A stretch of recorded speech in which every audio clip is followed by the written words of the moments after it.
आज तुम्हारी आंखों के सामने मेरा बेटा मारा गया। अर्जुन के सवालों के सामने सारे पांडव योद्धा मौन खड़े थे। महाभारत के 13वें दिन क्रूरता की सारी हदें पार हो गई थी। 16 साल के अभिमन्यु को युद्ध में छल से मारा गया। उसे तब तक घाव दिए गए जब तक उसने अपना प्राण नहीं त्याग दिया, और पांडव अपनी सारी शक्तियां और शस्त्रों के होकर भी कुछ नहीं कर पाए। अर्जुन का दिल गुस्से से दहक उठा था, क्योंकि यह सबकी एक चाल थी। लेकिन यह सब का कारण वही इंसान था जिन्होंने अर्जुन को सर्वश्रेष्ठ धनुर्धारी बनाया, पांडवों को सारा ज्ञान दिया। उनका आशीर्वाद लेकर ही पांडव युद्ध भूमि में आए थे। यह कहानी है उस इंसान की, एक ब्राह्मण की, जिसका जन्म गरीबी में हुआ, लेकिन वो राजगुरु और सेनानायक बने, जिन्होंने पांडवों और कौरवों को दोनों को शिक्षा दीक्षा दिया था। अपनी आंखों के सामने अधर्म देखकर खामोश रहे। यह कहानी है द्रोणाचार्य की, जिनके बदले की भावना ने युद्ध से पहले ही उनका अंत तय कर दिया था। ऋषि भारद्वाज एक मुनि थे, जिन्होंने संसार को त्याग कर अपना जीवन ज्ञान को समर्पित कर दिया था। लेकिन एक सुबह जब वो गंगा नदी पर पूजा करने आए तो उनका नजर एक अप्सरा पर पड़ी, जो उसी समय स्नान करने निकली थी। अचानक से एक तेज हवा का झोंका आया, जिसके कारण उनका वस्त्र उड़ गया, और यह देखकर सिर्फ एक क्षण के लिए ऋषि भारद्वाज का मन डगमगा गया और उनका वीर गिर गया। लेकिन उन्होंने उसे व्यर्थ नहीं जाने दिया। उसे एक मिट्टी के बर्तन में इकट्ठा किया, जिसे द्रोण कहा जाता था, और उसी बर्तन से जन्मे बच्चे का नाम पड़ा द्रोण। ऋषि भारद्वाज ने उन्हें अपने आश्रम में पाला, उन्हें वेद सिखाया, उन्हें युद्ध कला सिखाया और दिव्यास्त्रों का ज्ञान दिया। फिर एक दिन पांचाल के राजा पृषिता का पुत्र आश्रम में विद्या सीखने के लिए आए, और पहली बार द्रोण के जीवन में एक दोस्त आया। द्रुपद और द्रोण साथ में पढ़ते लिखते और एक साथ परीक्षा देते थे। लेकिन एक दिन द्रुपद ने वचन दिया कि जब मैं राजा बनूंगा तो मेरा धन, मेरा राज्य आधा आधा विभाजित हो जाएगा, सब कुछ आधा तुम्हारा होगा। कुछ साल बीत गए, ऋषि भारद्वाज का निधन हो गया था और गुरु द्रोणाचार्य का विवाह हो गया था। उनका एक बेटा था जिनका नाम था अश्वत्थामा, लेकिन उनका परिवार में हमेशा गरीबी में था। एक दिन अश्वत्थामा के सभी दोस्त दूध पी रहे थे और अश्वत्थामा का भी मन हुआ दूध पीने का, तो अपनी माँ से दूध मांगा, और उनकी माँ ने आटे में पानी मिलाया और उसे दूध कहकर पिला दिया, क्योंकि उनके पास पैसे नहीं थे। अश्वत्थामा का इस बात का आभास नहीं हुआ, लेकिन द्रोण सब कुछ देख रहे थे। उस बात का शर्म सह नहीं पाए, और तब उनके दोस्त का वचन याद आया। वो पांचाल गए और राजा द्रुपद के सभा में पहुंचे, और तब द्रोण ने बोला, मेरे दोस्त, क्या मैं तुम्हें याद हूँ? हम साथ में बड़े हुए थे और तुमने मुझे एक बार वचन दिया था। राजा द्रुपद ने उन्हें बीच में ही रोक दिया। दोस्त, दोस्ती बराबरी के बीच में होता है। बताओ ब्राह्मण, अब हमारे बीच क्या समान है? मैं एक राजा हूँ और तुम कुछ भी नहीं।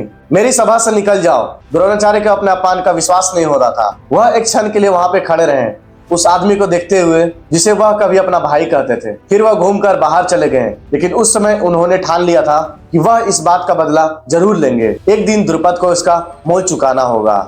दरअसल राजा द्रुपद के अपमान के बाद द्रोणाचार्य पांचाल से लौट चुके थे, लेकिन वह घर जाने के बजाय हस्तिनापुर आ गए हैं। उनकी पत्नी के भाई कृपाचार्य वहां कुरु राजकुमारों के शिक्षक थे। द्रोण ने सोचा शायद उन्हें कोई काम मिल सकता है, और वही हुआ। पितामह भीष्म कृपाचार्य के घर गए और उन्होंने कृपाचार्य से कहा कि हस्तिनापुर के राजकुमारों को शिक्षा दें, उन्हें योद्धा बनाए, और बदले में वो कुछ भी मांग सकते थे। और इस तरह द्रोणाचार्य बन गए गुरु द्रोण। उन्होंने पांडवों और कौरवों को धनुर्विद्या, तलवारबाजी एवं दिव्यास्त्रों का ज्ञान दिया। देखते ही देखते सभी राजकुमार कुशल योद्धा बन गए। लेकिन गुरु द्रोणाचार्य द्रुपद के अपमान को नहीं भूले थे। जब राजकुमारों की शिक्षा समाप्त हुई, तब गुरु द्रोणाचार्य ने राजकुमारों से गुरु दक्षिणा मांगी। पांचाल के राजा द्रुपद को पराजित कर उसे बंदी बनाकर मेरे पास लाओ। पहले कौरव गए और कौरवों ने हमला कर दिया, लेकिन द्रुपद ने उन्हें हरा दिया और उन्हें वापस भगा दिया। फिर पांडव गए, लेकिन वो चुपके से गए। भीम और अर्जुन शहर में घुसकर धीरे धीरे सिपाहियों को हराकर महल के भीतर पहुंच गए और राजा द्रुपद को पकड़ लिया और उन्हें गुरु द्रोणाचार्य के पास ले गए। क्या अब तुम्हें याद आ रहा है कि अब हम कौन हैं? क्या अब हम बराबर में हैं? राजा द्रुपद ने कुछ भी नहीं कहा।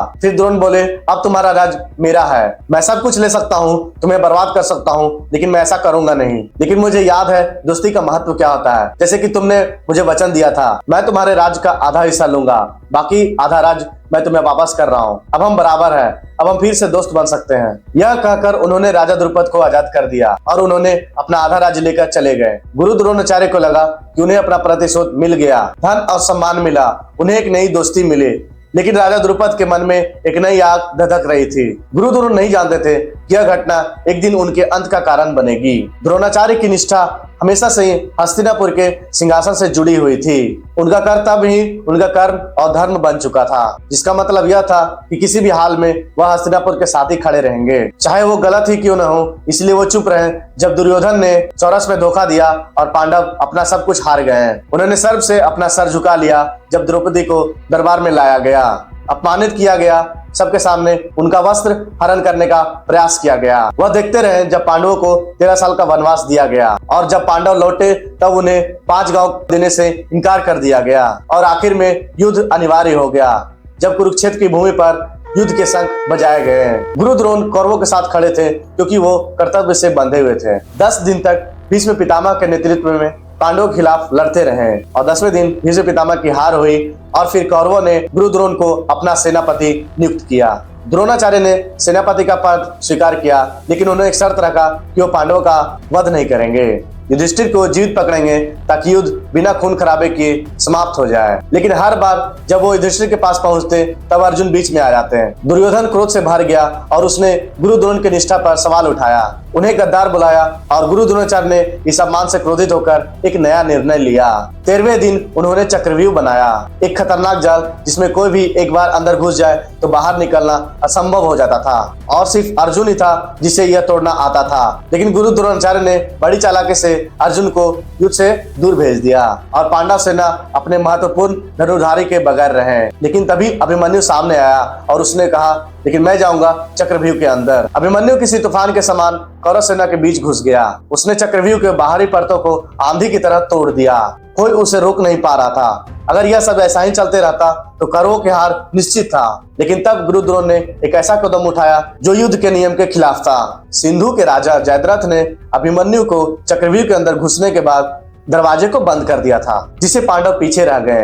अब अभिमन्यु बिल्कुल अकेला था, हजारों योद्धाओं से घिरा हुआ था। कर्ण, दुशासन, दुर्योधन, अश्वत्थामा, कृपाचार्य सब ने एक साथ अभिमन्यु पर हमला कर दिया। युद्ध में योद्धा हमेशा एक एक करके लड़ते हैं, लेकिन गुरु द्रोण को मानो अब कोई परवाह नहीं थी। उनके आदेश पर सभी ने अभिमन्यु के रथ पर वार किया, उनके घोड़ों और सारथी को मार दिया, उनके शस्त्र को छीन लिए गए। लेकिन अभिमन्यु हारा नहीं, उनके आसपास जो भी शस्त्र मिलता उसे उठाकर वो लड़ते रहे। एक 16 साल का बालक सभी योद्धाओं पर भारी पड़ रहा था। आखिर में दुशासन के बेटे ने पीछे से उन पर वार किया और अभिमन्यु वहीं पे गिर गए। लेकिन इससे पहले कि वो उठ पाते सभी ने उन पर वार किया और तब तक नहीं रुके जब तक उन्होंने अपना प्राण त्याग नहीं दिए और द्रोणाचार्य वहां खड़े देखते रह गए। वह जानते थे कि उनकी यह हत्या थी, युद्ध नहीं। इसी एक क्षण में अधर्म ने अपनी सारी हदें पार कर दी थी। जिस दिन द्रोणाचार्य ने राजा द्रुपद के आधा राज छीन लिया था, उसी दिन राजा द्रुपद ने तय कर लिया था कि वह द्रोणाचार्य का अंत करेंगे। उन्होंने एक यज्ञ किया, एक ऐसे पुत्र के लिए जिनका पुत्र गुरु द्रोणाचार्य का वध कर सके। उनकी यह कामना सफल हुई। अग्नि के तेज से एक योद्धा सामने आया जिनका नाम था धृष्टद्युम्न। लेकिन अगले ही क्षण एक सुंदर सी कन्या आग से बाहर आई, उनका नाम रखा गया द्रौपदी। धृष्टद्युम्न को देखकर ब्राह्मणों ने यह भविष्यवाणी की कि यह लड़का एक दिन जाकर गुरु द्रोण का वध करेगा और द्रौपदी कौरवों के अंत का कारण बनेगी। लेकिन द्रोणाचार्य सभी भविष्यवाणी से अनजान थे। उन्होंने धृष्टद्युम्न को शिक्षा दीक्षा दिया, उन्होंने शस्त्र शास्त्र और दिव्यास्त्रों का ज्ञान दिया था। वह नहीं जानते थे कि उनका वही शिष्य महाभारत के 15वें दिन उनका अंत करेगा। अभिमन्यु के मृत्यु के बाद गुरु द्रोणाचार्य का अंत निश्चित था, लेकिन कोई भी योद्धा उन्हें हरा नहीं सकता था। लेकिन आखिर में श्री कृष्ण ने कहा कि गुरु द्रोण की एक ही कमजोरी है, उनका बेटा अश्वत्थामा। अगर वो मानेंगे कि अश्वत्थामा की मृत्यु हो गई है तो ये युद्ध करना बंद कर देंगे। ऐसा करने के लिए पांडवों ने एक चाल चली। भीम ने एक हाथी का वध किया जिसका नाम था अश्वत्थामा और कुरुक्षेत्र में सभी चिल्लाने लगे, अश्वत्थामा मारा गया। लेकिन जब गुरु द्रोणाचार्य ने यह सुना तो उन्होंने विश्वास नहीं किया। वह युधिष्ठिर के पास गए और यह सोचकर कि वह कभी झूठ नहीं बोलते हैं, उन्होंने युधिष्ठिर से पूछा, क्या यह सच है कि अश्वत्थामा मारा गया? युधिष्ठिर ने उन्हें देखकर बोला, हाँ अश्वत्थामा मारा गया, लेकिन नर नहीं हाथी। जब वो हाथी बोल रहे थे तब श्री कृष्ण भगवान ने शंख बजा दिया, जिसके कारण गुरु द्रोण ने यह नहीं सुना और उन्हें लगा कि अश्वत्थामा मारा गया। उन्होंने अपना शस्त्र त्याग दिया और वो ध्यान की स्थिति में बैठ गए। पांडवों ने सोचा कि अब उन्हें बंदी बना लेंगे, लेकिन तब धृष्टद्युम्न ने अपना तलवार निकाला और गुरु द्रोणाचार्य का सर काट दिया। युद्ध भूमि में समय रुक गया। यह युद्ध के हर नियम का उल्लंघन था। आप किसी ऐसे योद्धा को नहीं मार सकते हैं जिसने अपना शस्त्र त्याग चुका हो। लेकिन धृष्टद्युम्न को इस बात की कोई परवाह नहीं थी। उसने बोला कि द्रोण ने मेरे पिता को मारा, उसने अभिमन्यु को मारा। क्या वह न्याय था? वह कहानी जो एक अपमान और बदले पे चलती रही, आखिर उसका अंत हुआ। कुछ लोग कहते हैं गुरु द्रोणाचार्य ने सिर्फ वही वापस लिया जिन्होंने वो वचन लिया था। उन्हें अपने बदले का पूरा हक था। उन्हें सब कुछ हस्तिनापुर से मिला था, तो वो कर्तव्य से बंधे थे। उनके पास कौरवों के लिए लड़ने के सिवाय और कोई विकल्प नहीं था। लेकिन दूसरी तरफ अपने शिष्यों का इस्तेमाल अपने निजी विवादों को सुलझाने के लिए किया और उन्होंने युद्ध के सारे नियम को तोड़कर 16 वर्ष के बालक की हत्या की। वो जानते थे कि क्या सही है और क्या गलत है। उन्होंने बार बार अन्याय देखा और चुप रहे। उन्होंने सिंहासन को अपने शिष्यों के ऊपर रखा। कुछ लोग कहते हैं कि उनका वध अन्याय था, वह निशस्त्र थे, वह ध्यान कर रहे थे। उन्हें मारना युद्ध के हर नियम का उल्लंघन था। कुछ लोग कहते हैं कि पहले उन्होंने युद्ध के नियम को तोड़े और यह सब उनके कर्मों का फल था। आपका क्या विचार है, हमें कमेंट करके जरूर बताइएगा। अगर वीडियो पसंद आई है तो लाइक और शेयर कीजिए और ऐसे अनदेखी अनसुनी कहानियों के लिए मेरे चैनल को सब्सक्राइब कर दीजिए। धन्यवाद। आपका दिन शुभ हो।